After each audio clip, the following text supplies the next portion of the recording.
রাষ্ট্র ও রাজনীতির গুণগত পরিবর্তনের জন্য সংস্কারের বিকল্প নেই।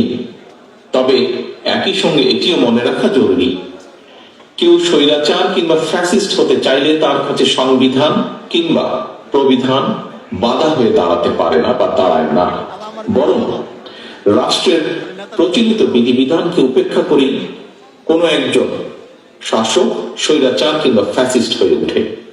সুতরাং রাষ্ট্র এবং সরকারকে স্বৈরাচার বা ফ্যাসিবাদ থেকে সুরক্ষিত রাখতে চাইলে সুসংবদ্ধ বিধিবিধানের চেয়েও রাষ্ট্র রাজনীতির প্রতিদিনের কার্যক্রমে, নাগরিক জীবনের প্রতিদিনের চালচিত্রে গণতান্ত্রিক রাজনৈতিক সংস্কৃতির চর্চা অত্যন্ত বেশি জরুরি।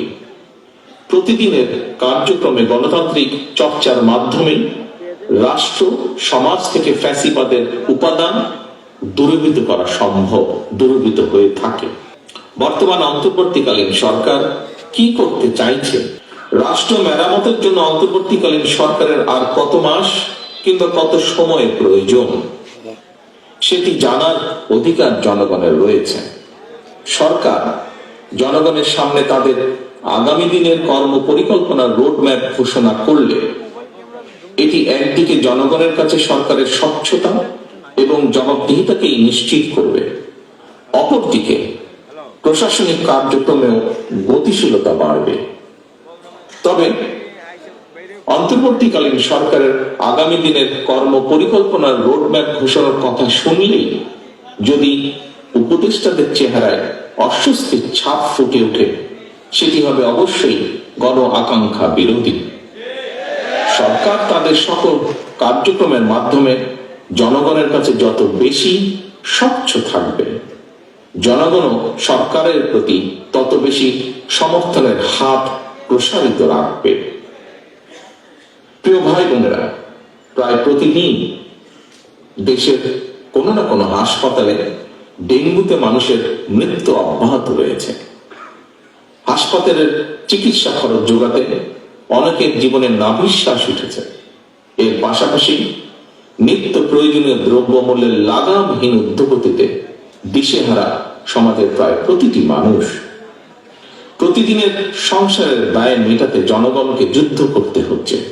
সুতরাং জনজীবনে নিত্য দুর্ভোগ কিংবা বাজার পরিস্থিতি নিয়ন্ত্রণ না করে অন্তর্বর্তীকালীন সরকার যদি শুধু সংস্কারের নামে সময় সংক্ষেপ করেন, তাহলে জনগণের কাছে সংস্কার আগে নাকি সংসার আগে, এই প্রশ্নটি মুখ্য হয়ে উঠতে পারে।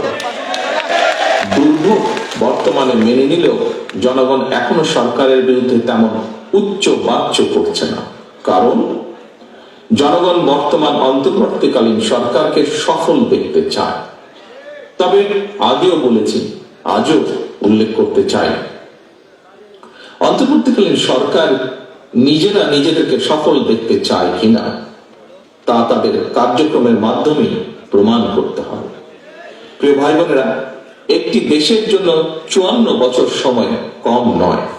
এই কথাটি গতকাল একজন প্রতিবন্ধী ভাই উনি উল্লেখ করেছেন তার কিছু কথা বলতে গিয়ে। লাখো মানুষের রক্তের উপর দিয়ে দেশের জনগণ আজ এক অভূতপূর্ব ঐক্যের মোহনায় এসে দাঁড়িয়েছে। এই ঐক্যকে কাজে লাগিয়ে একটি বৈষম্যহীন বাংলাদেশ গড়ার লক্ষ্যে আমাদেরকে এগিয়ে যেতে হবে। একটি বৈষম্যহীন মানবিক বাংলাদেশ বিনির্মাণের লক্ষ্যে বাংলাদেশ জাতীয়তাবাদী দল বিএনপি ইতিমধ্যে 31 দফা কর্মসূচি ঘোষণা করেছে।